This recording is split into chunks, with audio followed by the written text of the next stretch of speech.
Is it hot? Is it humid? Is it monsooning rain? It's summertime here, people, and I think it's got to be a great time to get a food forest going, because I think summer's all about getting those tropical plants going.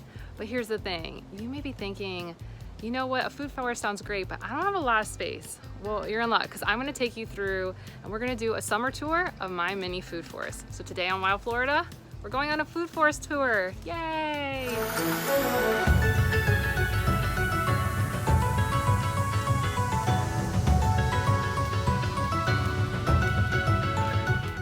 So you may be familiar with the classic 7 layers of a food forest. Well, when it comes to mini food forests, you're gonna have to cut a couple layers out, but you really can do a lot in a small amount of space. See, this space is only about 250 square feet. It's not very big. It's about 25 feet long and about 10 feet wide. It's kind of a funny shape, so it's not very uniform. But there's a lot going on. How much, you might be wondering? Well, we've got 2 mulberry trees, 3 banana plants, an avocado, tomatoes, sweet potatoes, and some baby papayas going. I think there's some basil left over too. There's a lot in a very small space, honestly. So you're probably thinking, well, you can't get a lot of food out of 250 square feet, but incorrect. So right now we are in the deep heat of July. We are in late July, and already this year we've gotten about 40 pounds of bananas, 25 pounds of mulberries, 3 ounces of avocados, hey. I've also gotten about 4 pounds of tomatoes and about half a pound of greens from the sweet potatoes. Now that might not seem a lot, but I think that's pretty good, because that's about, let me see, 65, almost about 70 pounds of food in 6 months out of a really small area. And honestly, the longer that this area goes, so I would say this area is totally about 2 years old, with some of the bigger plants being only here from 1.5 years. So the biggest banana, I think it's just hitting maybe a year now being in here. So the big banana, so just to kind of give you an idea of what's in here. So the mulberries, these are both ever-bearing mulberry trees. So they do produce mulberries all throughout the year, which I don't know if you can see these. There's some little ones here. But we went through our biggest yield in spring. I'm hoping I get another big crop when we hit the fall. Then when it comes to the banana plants, I have, the biggest is a Grand Name. And honestly, it's just coming up on 1 year old, and it's just producing its first bananas, which I'm really excited about. I know, it's crazy how tight everything is in here, but there it is. First banana bunch on the big guy.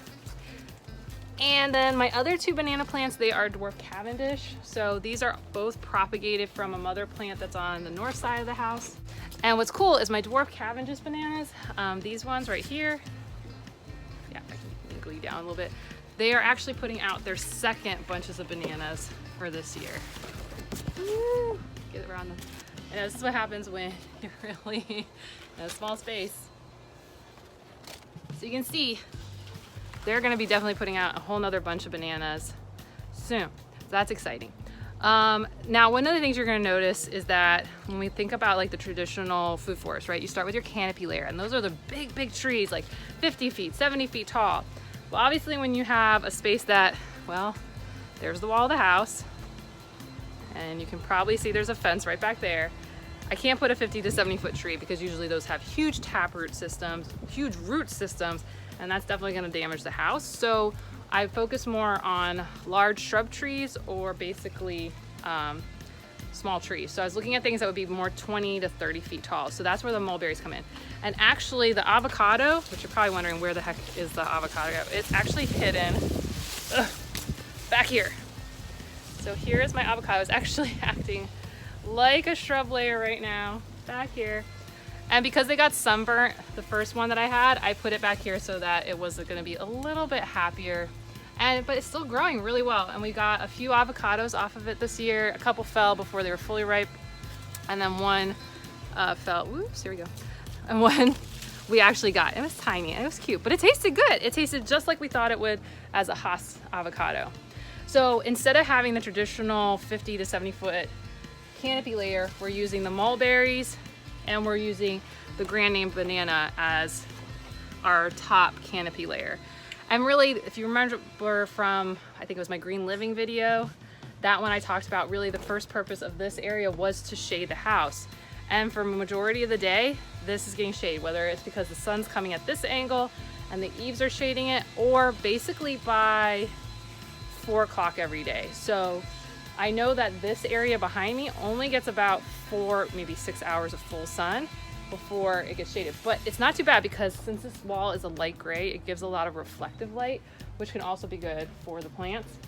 But they get it plenty. And honestly now, I think that's why these tomatoes are still going, even though they should be done. But they're doing pretty well. And I think it really has to do with, because we've got a good canopy layer. The avocado's kind of acting like a shrub layer. That's a stretch. But you'll notice that the thing I did in this area is I had to divide kind of my upper canopy layer ones with my vining and my ground covers, and then we sometimes have bushes in here. Honestly, I didn't do very good at this, my spring vegetable garden this year, because I was more focused on getting big plants and other projects in, but we got arch trellises in, so that's exciting. Yay! And that's the thing I think you need to do when you're doing a very small space, is that you got to consider how are you going to move around the plants, because you don't have a lot of space. And I did try to put stuff on the ground level here when we first started, but we stepped on things all the time, especially when these plants were smaller and a lot more sunlight could get to the ground. It just didn't end up working out really well. So what I've basically decided is that we'll keep the canopy layer over here. It still acts as a canopy, and we keep our smaller plants on this side. Let me see if I can bring you down so you can see a little bit more. But you can see that we've got like sweet potatoes growing there. They're happy. They might not look really happy, but that's just because my husband's been harvesting the greens for smoothies. But I'm gonna continue to let this expand. And so really the focus when we get into fall is gonna be about really getting this area going, because we've got 3 arch trellises that, yay, good things are happening. And the other good thing that's happening right here, baby papayas. So these baby papayas got self-propagated from some animal. And so we're gonna take a couple of these and put them in the front yard. Though honestly, my husband's like, what are we gonna do with all that papaya? I'm like, we'll figure it out, right? Because I mean, how can you pass on free pounds of food? Gotta figure it out. And then basically the idea is on this wall is we'll continue that like layering look. So when we get into the fall, I am gonna do more stuff to like give the ground cover, bushes, and then of course we've got the trellises for our vines, so we can start maximizing this space better. Yes, but the other thing you might be wondering is like, isn't there way too much stuff in this area? Probably, maybe, I don't know, but we're trying it. Well, and here's the other thing, is that if at the end of the day I need to pull out one of these dwarf Cavendishes, it's not a big deal because they're just propagated. They've already produced, they've already paid for themselves. And honestly, they were free because all I did was take pups off of one. But I mean, that mother plant has now produced 1, 2, 3 offsprings that are in different areas that are producing. So if I have to end up taking one out because maybe the Grand Nain's better, that's fine. And honestly, like the mulberries, they might get a little crowded over time. I'm also considering propagating this some further because we eat a lot of berries. We eat a lot of bananas, we eat a lot of berries, we eat a lot of greens for our smoothie in the morning. And that's really what decides how much stuff I'm gonna go put of a certain type of plant in the yard. So, cool.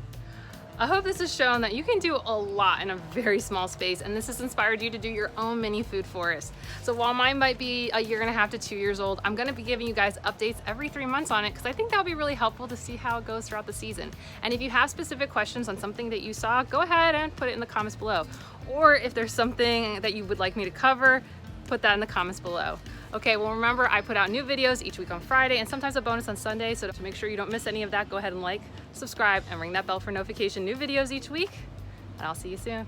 Bye!